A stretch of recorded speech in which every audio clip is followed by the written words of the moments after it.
following up with the last question,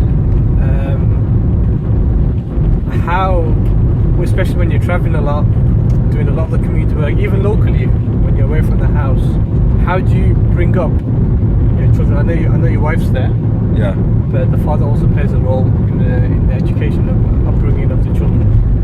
So how did you, for example, balance your community work, your charity work, and give some attention to your children as well?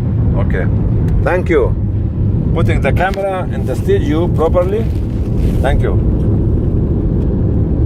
In the relationship between you and your wife and the children in the family, you have to consider another element called Allah subhanahu wa ta'ala.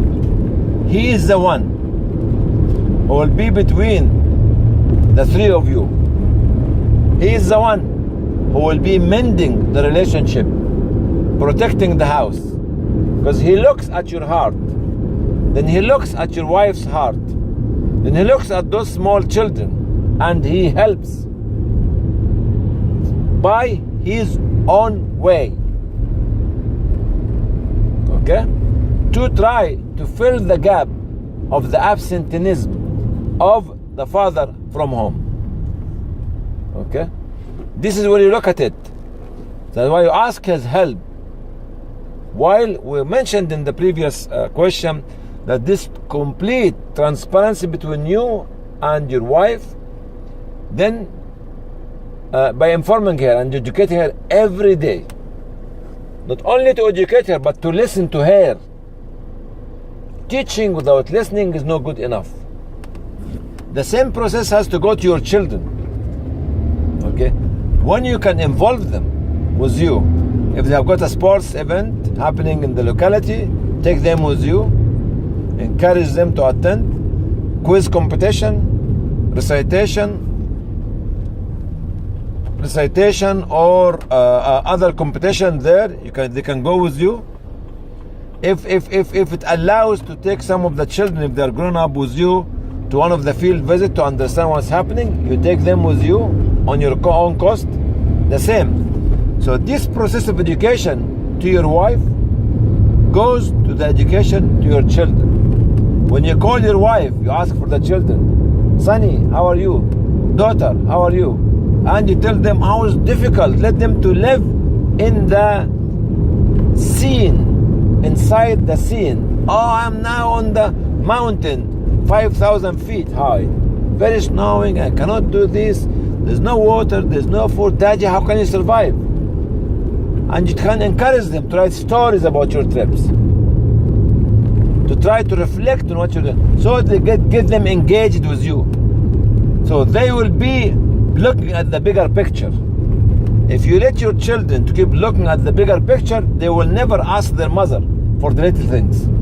Oh, daddy there, daddy in where it is, in Syria, or in a border of Syria, or he's in Iraq and they're bombing everybody and killing, but may Allah save daddy when he comes back. When you look at this, your child, you take him from this level to the other level. So his or her scope would be different.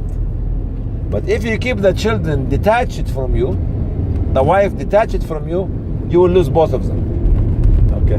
But so engage them in a lot of sports activity with the school, okay, and any hobby they have.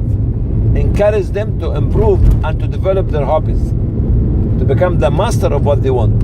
Do not force them to study something that they do not like. Sometimes the children don't want to carry on education after GCSE level, and they force you. Some people might be very upset. Let him go out, or let her go out for a year or two and to look for something else. And the education is a never-ending story. Okay, something like this, when they see their fathers is listening to them. You know what I was watching this morning? Nanny McPhee. Okay, one of the lessons she taught the children is to think, number one, then to behave, Then she told the father to listen. Once the father is listening, the children will be very happy, even if you don't have anything to offer. To respect them. So this kind of relationship between the three components of the family, which is you, your wife, your children, and the fourth is Allah subhanahu wa ta'ala, will work. The other factor is because you have good family members here. They can be engaged. Regular visit to the auntie, to the uncle, to the grandpa, the grandma, and all this sort of, they all help. And also the process of education goes to your mother-in-law, especially to your father-in-law, to try to tell them your daughter and your grandson and daughters are actually earning a lot, not the money-wise, but in the character, in the barakah that they have. So the process of education not only stops at your child, at your wife, but goes to your in-laws and to your father and mother as well, to be helpful, not complaining. So it's multi-dimension process of education to different component of your family, the small family and the larger family. And if you have neighbors or friends or very whom you trust, they will help you as well. Did I answer what you want? Thank you, sir.